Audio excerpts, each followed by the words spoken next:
as we had for, I'm also a member of the translation working group, so it sort of ties in because the translation working group tries to facilitate for people who don't speak English but do speak Spanish to get the written materials and to be able to hear through a transmitter what's going on around them. And the idea with, if you're a Spanish-speaking person, you don't necessarily want to go to an area that has a big sign that says, interpretation right here, all of you people have to stand right here in this area. And that's why we wanted to have a mechanism that people can put in their ear and walk all around and look at the booths. And we sort of took the same approach with the area for chairs. We didn't want to cordon it off and say all people with disabilities need to be here in this area. So what we did was set up a few chairs, and we set up some chairs by a tree, and we had communicated and had a special meeting with the peacekeepers so that the peacekeepers would know that we would try to keep the area clear, and that at whatever point, if there wasn't enough room for chairs or places for wheelchairs, or if whatever point people were blocking the view too much, like too many people dancing or whatever, that we would try to facilitate goodwill of creating a better space. But we didn't have any problems, and I checked in with people who were sitting in the area, and everything seemed to be okay with that. So that was actually one thing that we did okay. Okay, one other thing, we have portajohns, I don't know, maybe like 25 or something, 25 or 30 every year. And the past couple of years we've had one that was wheelchair accessible. But what our working group tried to do is make sure that it was located in a space that people in wheelchairs could actually get to. I know this sounds amazing, but 2 years ago it was located on a hill. And that obviously doesn't work. So it's a little thing, but we worked with the working group that is responsible for setting up the portajohns. We went and scouted the area, made sure that it was going to work for people. Another problem that we face is an increasing police presence at our demonstrations. 2 years now in a row, the police have set up a barricade at the end of the road where the road is sort of blocked off so that we all take up the road. But at the end of the road, the police set up a barricade and a search, so anyone who wanted to come towards the stage had to sort of have their bags checked and searched and have their person wanded to get through, and it creates a very difficult situation for people who can't walk half a mile to get to the stage area. It's really hard for cars to come through and that sort of thing, and it's hard to facilitate for people who want to leave and go have lunch and come back. Anyway, you can imagine the situation. So what we did was have access to a wheelchair accessible van, and we have a working group that is empowered to liaison with the police and the authorities, and we worked out a situation where they would let us bring the van closer to a drop-off spot so that people could get dropped off close to the stage, and also that the van could come and pick them up and take them to events that they needed to get to. Because one thing that happens throughout the weekend on a very increasing level is that people get together and have different, like a teach-in or a movie showing or something like that at hotels throughout the city that could be a mile, 2 miles, even 3 miles from the vigil site. And so you can't necessarily walk to your car a mile and a half to get to a hotel that's 2 miles away or whatever. So we parked the van sort of a little outside the search area, the checkpoint, and then we were able to facilitate that people can come through. Another thing that the anti-oppression working group had that is sort of related, we wanted to have a survivor space, and we were able to have an apartment where not necessarily people with disabilities, but just anyone. We wanted everyone to be able to come and to talk about any situation that they wanted to in a safe space, particularly geared towards people who were victims of sexual assault, and we had a 24-hour sexual assault response team as well. So those are some of the things that we did. And then there's one more thing. We also, the logistics team built a wheelchair ramp. This is, I don't know what we can ever do about this. Columbus, Georgia apparently happens to be one of the worst cities in the country for all of the things you were talking about. Even you get to the end of the sidewalk and you can't roll down, what is that called?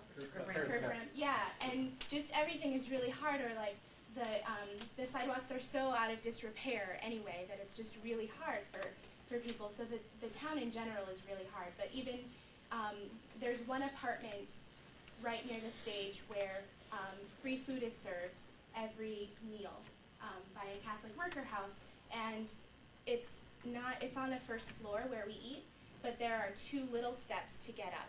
So our logistics team built a wheelchair ramp out of wood so that people can get into the place where the food is served.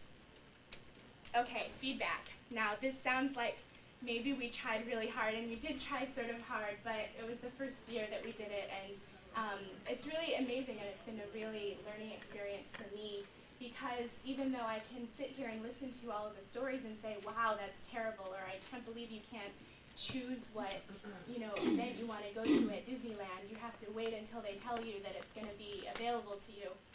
You don't necessarily, as an able-bodied activist, think about doing it ahead of time for people without being prompted, and without people telling you this is what you have to do. So that's what we've started to do. A woman who joined our working group recently came to the vigil for the first time since she has started to go blind. And she wrote a really amazing letter, and it was really wonderful to see. She said, the reason why I came is because I saw that there was going to be a help for me, that there was going to be a sign interpreter. I guess she must also be hard of hearing, I'm not sure. But for some reason, that was why she came, that she had read that we were going to be trying to make the event accessible and open to her. And she wrote a really nice note saying that she knows that we tried really hard, and everything that she needed was good, so that was great. But we also got feedback that we need improvement, and I just want to share some of that for all of you, because maybe hearing it from us, you guys could try better next time. Obviously, when I said that we only had one sign interpreter for the whole weekend, that raised some eyebrows. It's a huge issue. It's the same woman that has been coming to our event for, I don't know, at least 3 years. And it's practically impossible to imagine that someone could do that. I mean, for the translation working group that I said we do Spanish to English and English to Spanish, we have teams of 2 who work in 2 to 3 hour shifts. And they only do 2, at most 3 shifts for the whole weekend.